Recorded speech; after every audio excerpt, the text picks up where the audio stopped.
नमस्कार। आज हम एक ऐसी विरासत की कहानी में उतरने वाले हैं जिनके हाथों ने सिर्फ पत्थर और लकड़ी ही नहीं बल्कि देवताओं के शस्त्र गढ़े और मानव सभ्यता के लिए भव्य नगरों का निर्माण किया।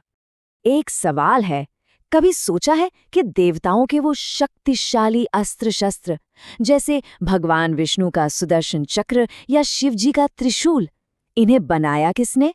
या फिर वो सोने की भव्य द्वारका नगरी, उसे किसने बसाया था?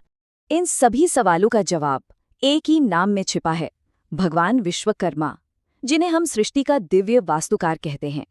और आज हम बात कर रहे हैं उन्हीं के वंशजों की, जांगीड़ ब्राह्मण समुदाय की। तो चलिए सबसे पहले इनकी शुरुआत को समझते हैं, इनकी दिव्य उत्पत्ति को। इनकी जड़ें पता है, सीधे हमारे वेदों और पुराणों से जुड़ी हुई हैं। तो मान्यताओं के अनुसार भगवान विश्वकर्मा के 5 बेटे थे। हर एक बेटा एक अलग कला में माहिर। उन्हीं में से एक थे महान महर्षि अंगिरा, और उन्हीं के वंशज कहलाए जांगीड़ ब्राह्मण। तो ये सिर्फ एक वंश नहीं है, बल्कि सृजन की, क्रिएशन की उस डिवाइन पावर से सीधे जुड़ा एक समुदाय है। अब पौराणिक कथाओं से निकलकर जरा इतिहास के पन्नों में झांकते हैं। यहाँ हमें पता चलता है कि इस समुदाय ने बड़े बड़े साम्राज्यों और राज्यों की नींव रखी। ये सिर्फ कारीगर नहीं थे, ये तो राज्यों के निर्माता थे। और दिलचस्प बात यह है कि ये सिर्फ एक जाति नहीं थी, बल्कि इसे एक गिल्ड की तरह समझिए, मतलब कुशल लोगों का एक संगठन। और ये 4 चीजों के मास्टर थे: लकड़ी, लोहा, पत्थर और सोना।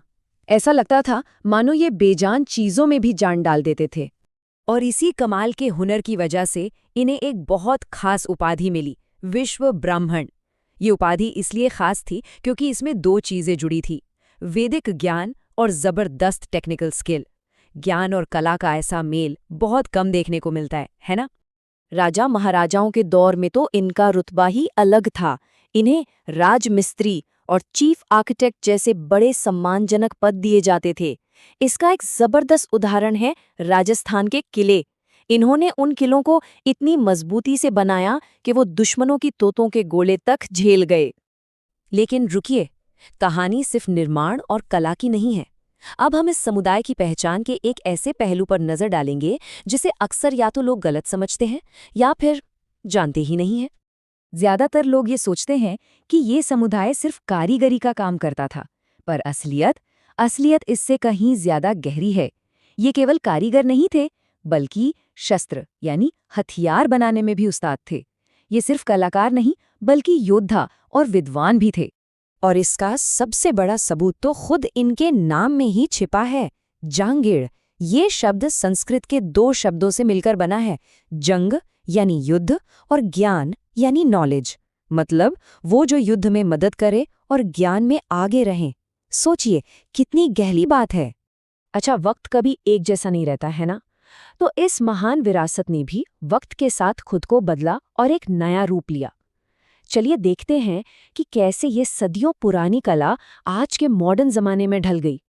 ये स्लाइड इस पूरे सफर को बहुत अच्छे से दिखाती है। देखिए, प्राचीन काल में इनके औजार थे छेनी और हथौड़ा। फिर आया राजाओं का दौर, तब हाथ से बने ब्लूप्रिंट्स आए। और आज के डिजिटल युग में वही हुनर कोड और कैड सॉफ्टवेयर में बदल गया है। और आज उसी वंश के लोग दुनिया के टॉप आर्किटेक्ट्स, स्ट्रक्चरल इंजीनियर्स और बड़े-बड़े इंडस्ट्रियलिस्ट बन रहे हैं। वो देश और दुनिया को बनाने में अपना बहुत बड़ा योगदान दे रहे हैं। मतलब विरासत वही है, बस उसे जाहिर करने का तरीका बदल गया है। ये जो बात है ना, ये इस पूरी कहानी का सार है। कला कभी हाथों तक सीमित थी, आज वो सॉफ्टवेयर और टेक्नोलॉजी में बदल गई है। लेकिन मेहनत करने का स्वभाव आज भी वैसा ही है। मतलब औजार बदल गए, पर वो लगन और वो मेहनत करने की आदत, वो आज भी वही है। तो आखिर में इस समुदाय के बारे में क्या कहा जा सकता है? ये हमारे बीच मौजूद वो क्रिएटर हैं, वो निर्माता हैं जिनकी विरासत आज भी पत्थरों में, इमारतों में और आज की लेटेस्ट टेक्नोलॉजी में जिंदा है।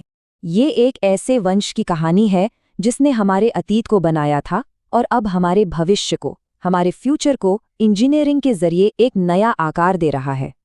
ये बनाने की, कुछ क्रिएट करने की एक कभी ना खत्म होने वाली यात्रा है। और ये पूरी चर्चा हमें एक बहुत गहरे सवाल पर सोचने के लिए छोड़ जाती है। सृजन की।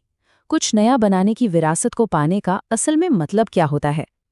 ये सिर्फ एक हुनर नहीं है, बल्कि एक बहुत बड़ी जिम्मेदारी भी है।